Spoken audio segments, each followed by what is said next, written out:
What is going on, guys? It is WrestleMania here, back with another video. Join us now as we look at this week's edition of Raw, as well as the wildest news stories and rumors you need to know, including WWE is now The Rock's top priority. Did The Rock change major booking? A huge main roster push for a star? WWE have pitched a match for a legend to return? Did the Wyatt Six kidnap The Miz? And much more. Be sure to subscribe and hit that notification bell for daily wrestling videos, and follow us on Facebook for exclusive lists. Also check out our new videos on WrestleMania XL. As always, we won't recap the show, but just look at the good, the bad, and the downright ugly. As always, we start off with the good as number 1, the Usos reunite. Now, last night marked the official reunion of Jey and Jimmy Uso, a reminder that pro wrestling never passes on an opportunity for a dramatic moment. Although there's a case to be made that this should have happened on SmackDown, the bloodline is so hot that the WWE would be foolish not to tap into the popularity. Number 2, good continuity. Now, as Gorilla Monsoon famously said, the past is prologue.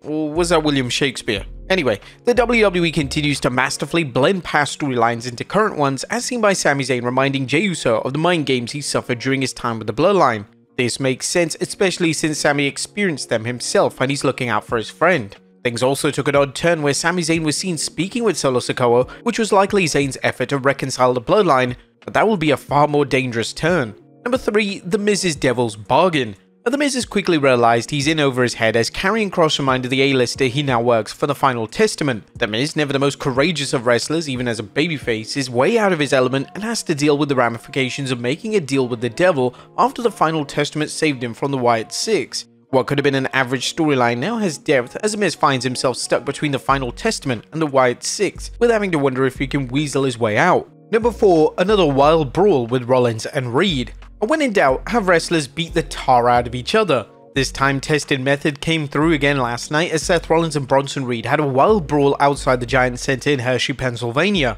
Rollins vs. Reed isn't the type of feud you build with promos, and last night's Donnybrook was custom-made for these two. Number 5, R-Truth Comedy Gold. Last night's backstage segment with R-Truth was full of laughs, but that didn't stop the WWE from exploring the fallout from the Miz's betrayal of the 4,913th time 24/7 champion R-Truth. He always shows that he's funny, but he won't be clowned by the Miz, slapping the taste out of the Miz's mouth when he thought all was forgiven by Truth. Truth calling Pete Dunne Butch on the way out and asking "Where's Pete?"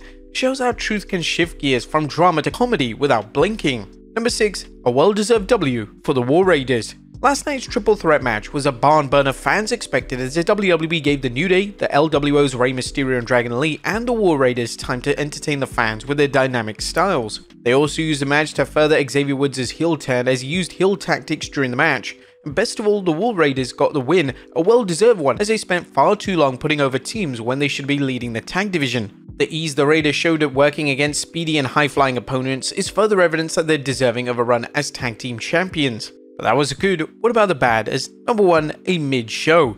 Raw featured a shocking selection of mid-matches, as most of the card was pure filler, a combination of mid-card matches or matches that have been seen before. Granted, the tag match was strong, but the rest of the show was something you'd expect if 2/3 of the roster was taken out by the flu or held hostage in Saudi Arabia. And it's one thing to give Ivy Nile and Zelina Vega a high-profile match on Raw, but something entirely different when the show also features Sheamus vs. Ludwig Kaiser and a throwaway match between Damian Priest and Dominic Mysterio. Number 2, a weak build for Crown Jewel. But there's no getting around Raw was a weak build-up for Crown Jewel. As we've said it before, the WWE likely feels it doesn't need to hype big shows, but casual fans tuning in had little reason to want to watch Saturday's PLE based off last night's Raw. Hype videos can be effective at promoting events, but the WWE should have combined them with live interactions between the wrestlers working Saturday. Number 3, LWO continues to lose. Now, is there any hope for the LWO? It's difficult to say, and yes, the group's inability to win matches has turned them into one of WWE's weakest factions. The group had the potential to go next level when Ray took Legado del Fantasma and invited them to join them. However, the frequent losses reminds us of the Brawling Brutes, a team anchored by a former world champion whose frequent losses brought everyone involved down a notch, including Sheamus. This faction needs to fold immediately. And number 4, Rhea Ripley isn't sympathetic as a victim.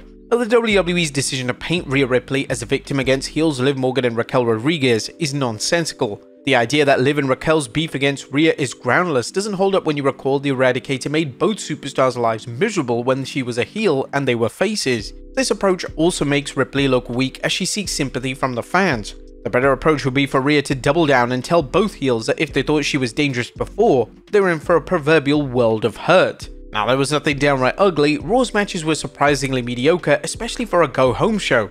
Last night, the WWE accomplished more with angles that didn't involve matches, whether it was backstage segments, in-ring segments, or backstage brawls. While these segments were effective and always welcome, fans tune in for good matches too, something that was a little lacking last night. What did you guys think of the Red Brand last night? Let us know in the comments down below. Now let's move on to the news.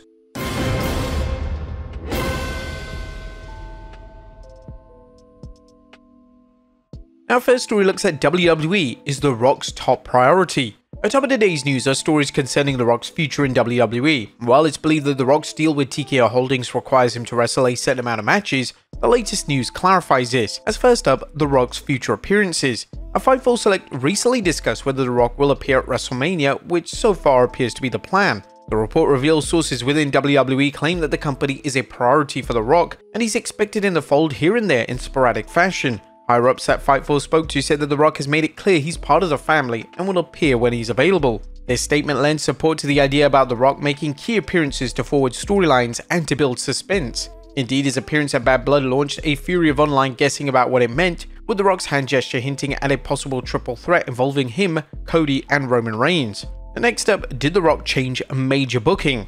The Fightful Select report on The Rock suggests the final boss's availability changed the WWE's plans for Bad Blood. Fightful noted, as far as the WWE Bad Blood, we're told this wasn't something had a lot of heavy planning, but the possibility of him appearing became a reality in the weeks prior. According to Fightful, The Rock's availability led to the WWE booking the Roman and Cody tag team match. The news also stated that the WWE didn't get confirmation on The Rock's presence until a few days before the event. The idea that the WWE is booking around The Rock's potential appearances doesn't make sense if indeed his presence wasn't confirmed until days before Bad Blood. Nonetheless, the WWE's desire to get The Rock may lead to questionable decisions. Next up is The Rock appearing at Raw's Netflix premiere. Another question being raised is whether The Rock will appear during Raw's much anticipated Netflix premiere. By now, you've likely heard the reports that the WWE wants to book this as a must-see show, and The Rock's presence would certainly make it must-see television. The latest Fightful report on The Rock explained that sources at the Inuit Dome told Fightful that they were hopeful that The Rock would be present at the first WWE Raw on Netflix, and there's buzz internally for it, even though it's not confirmed. While The Rock has many projects besides movies, the biggest obstacle to an appearance, especially a wrestling appearance, is his film schedule. Since fans don't know what shows, if any, The Rock is obligated to appear at, particularly Mania, it's difficult to tell whether he has to book his movie schedule around wrestling. Next up, a huge main roster push. Rumors are flying in that former NXT North American champion Oba Femi is heading to Raw. The big man recently dropped the title to Tony D'Angelo during NXT's premiere on the CW, a loss which on paper frees Femi up for a jump to the main roster. Fightful's Corey Brennan discussed this on X, and next up that follows. Oba has long been viewed as a future WWE champion internally, as far as back as winning the North American title. As of Halloween Havoc, I've not heard of anyone saying goodbyes, but I'm currently inquiring further. Many in NXT see him as a man to dethrone Trick, most likely at NXT Stand and Deliver on WrestleMania weekend. Now, if Oba wins the NXT Championship, it's unlikely he'll move to the main roster. Some believe that the time isn't right for a jump and that Oba could benefit from more time in the WWE's developmental territory. What do you guys think? Should he make the jump? Let us know in the comments down below. Next up, WWE have pitched a match for a legend to return.